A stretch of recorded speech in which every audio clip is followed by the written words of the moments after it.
Un fils brise le cœur de son père et le quitte pour poursuivre ses rêves. Lorsqu'un jour, une situation dramatique se présente, son père fait un choix difficile qu'aucun parent ne devrait avoir à faire pour le sauver. On dit qu'il n'y a pas d'amour plus grand que l'amour d'un père pour son fils. Et l'amour qu'Alfred portait à son fils Patrick était remarquable. Après la mort de sa femme, alors que Patrick était tout petit, une lourde responsabilité s'est abattue sur ses épaules. Il savait que l'avenir de son fils était entre ses mains et qu'il n'avait pas de temps à perdre. Alfred savait que ce serait difficile, mais il a eu un cœur de lion et s'est consacré corps et âme à l'éducation de son fils. Il lui a appris à marcher, à écrire et à parler, et il est devenu le pilier de Patrick dans tous les domaines. En grandissant, Patrick a célébré la fête des mères et la fête des pères avec son père. Lorsque Patrick rentrait à la maison avec une blessure après une chute de vélo, le cœur d'Alfred était plus touché que celui du garçon. Lorsque Patrick avait de la fièvre, Alfred restait assis à ses côtés toute la journée et toute la nuit, ne fermant pas l'œil. Alfred aimait profondément son fils.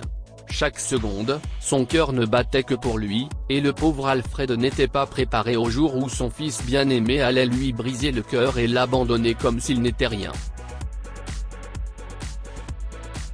Mon âme est à jamais emmêlée à la tienne. Chaque fois que je pense à ton magnifique sourire, je retombe amoureux de toi.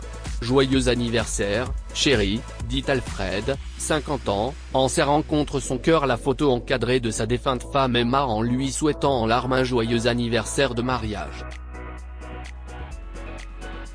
Alfred a rapidement essuyé ses larmes lorsqu'il a vu Patrick, son fils de 16 ans, s'avancer vers lui.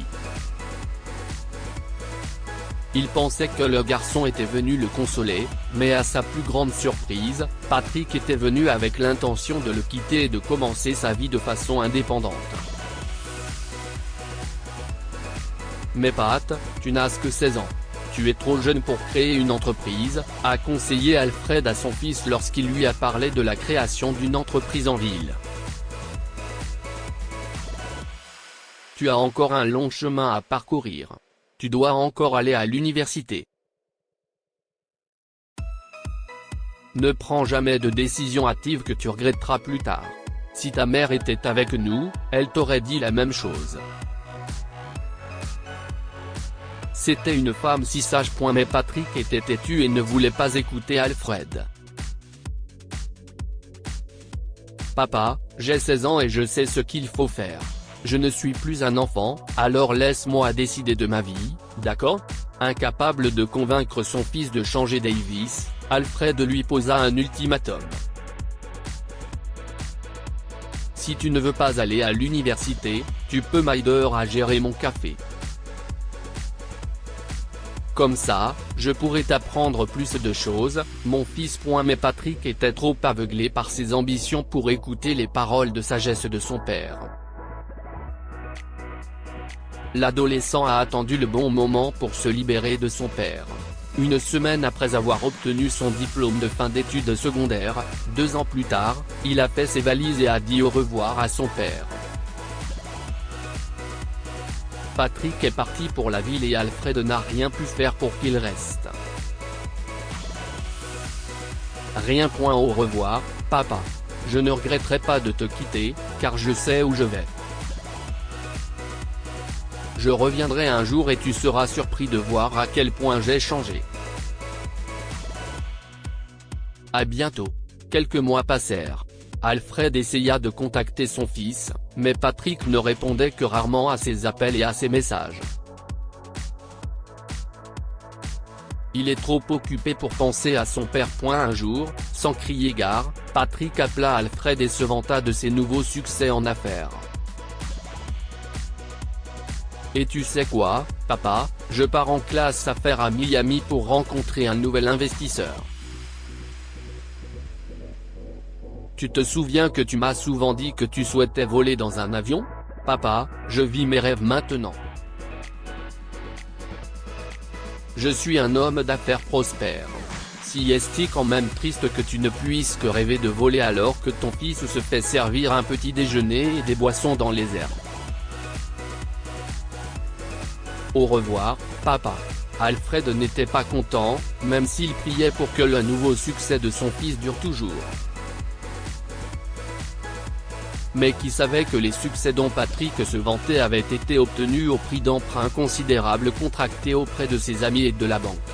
Et qui savait que ses affaires allaient bientôt s'effondrer, le noyant sous les dettes en quelques mois, l'obligeant à se tourner vers son père pour obtenir de l'aide. 2 mois après le voyage de Patrick à Miami. Un jour, Alfred reçut un coup de téléphone inattendu de son fils. C'était étrange, car Patrick l'appelait rarement. Papa, entendit Alfred au téléphone, l'air déçu de son fils. Il sut tout de suite que quelque chose n'allait pas, car après tout, il était son père. Et, mon chéri. Qu'est-ce ce qui s'est passé, mon fils? Tu as l'air inquiet. Tout va bien? Patrick a ravalé son anxiété et s'est excusé de ne pas avoir écouté son père. Alfred fut choqué d'apprendre la chute soudaine de son fils. Je savais que cela arriverait un jour, pensa-t-il douloureusement, et il élabora un plan pour aider son fils, en faisant l'un des choix les plus difficiles que quelqu'un puisse faire. Mon fils, j'ai appris récemment que tu recevras un gros héritage de la part de ton oncle. Ne t'inquiète de rien, d'accord, mon oncle? Mais papa, tu ne m'as jamais parlé de lui. Si est-il vrai, mon fils? Si est-il un oncle éloigné? N'entrons pas dans les détails. Tu n'as pas à t'inquiéter, car il va te donner une grosse somme d'argent. Cela t'aidera à résoudre tes problèmes. Maintenant, dors tranquillement.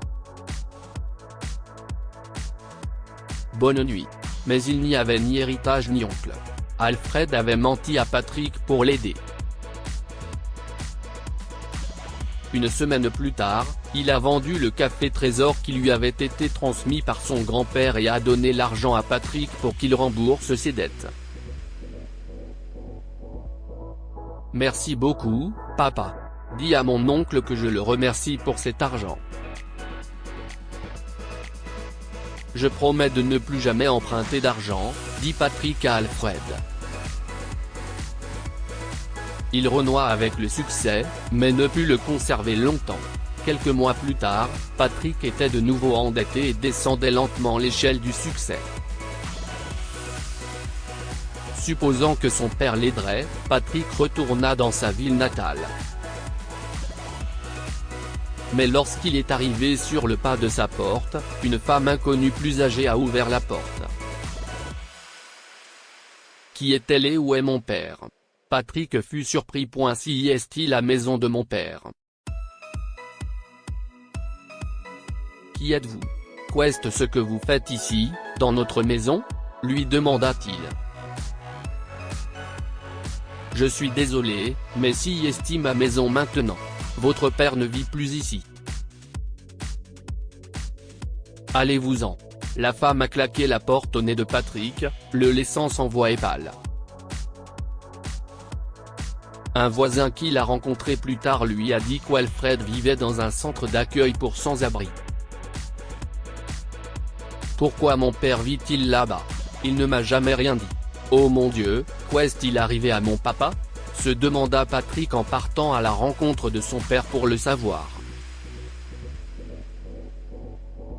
Plus tard dans la journée, Patrick se rendit au refuge et trouva son père malade et alité dans un coin tranquille. Il était resté bouche bée de choc en s'approchant, incapable de croire ses yeux. « Papa, qu'est-ce ce que tu fais ici ?» demanda Patrick alors qu'Alfred se leva, tout aussi choqué de voir son fils là. « Pat, mon garçon, qu'est-ce ce que tu fais là?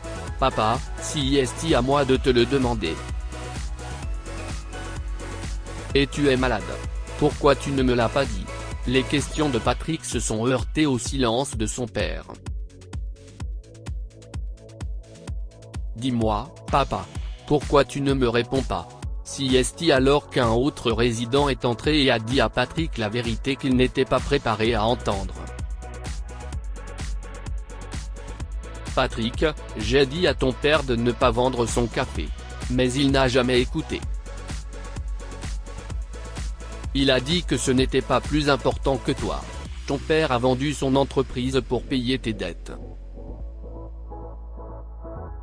Et il a perdu sa maison parce qu'il ne pouvait plus payer son prêt immobilier. Patrick a eu un choc en réalisant qu'il avait fait de son père un sans-abri. Papa, pourquoi as-tu fait ça? Comment ai-je pu te laisser souffrir ainsi? J'ai tellement honte de moi. Mon fils, commença Alfred en prenant son fils dans ses bras et en lui frottant doucement le dos, comme il le faisait toujours lorsque Patrick était contrarié ou déçu. La culpabilité et le chagrin d'amour marquaient le cœur de Patrick qui pleurait sur l'épaule de son père. Papa, je suis tellement désolé de t'avoir fait ça. S'il te plaît, donne-moi une chance d'arranger les choses. Je te promets que je ferai tout pour te rendre heureux. Sortons d'ici et louons-nous une nouvelle maison. Au fil des jours, Alfred a constaté des changements significatifs dans l'attitude de son fils. Convaincu que Patrick avait changé pour de bon, il s'est associé à lui pour accomplir leur mission. Patrick cumulait plusieurs emplois, vendait son ancienne entreprise et, quelques mois plus tard, ouvrait un petit café en ville. Mais sa mission était encore incomplète car il n'avait pas encore récupéré le café qui avait appartenu à son père. Il lui a fallu 2 ans de dévouement et de travail acharné pour racheter le café de son père. Lorsque Patrick a enfin accompli sa mission, il a décidé de rester avec son père et de prendre la tête de l'entreprise familiale, comme Alfred l'avait toujours souhaité. Il a appris que l'argent n'est pas le seul élément de la vie. Ce dont on a vraiment besoin pour survivre dans ce monde, c'est d'amour et de soutien de la part de la famille. Que pouvons-nous apprendre de cette histoire? Ne prenez pas de décisions hâtives qui pourraient déclencher des regrets incalculables plus tard dans la vie.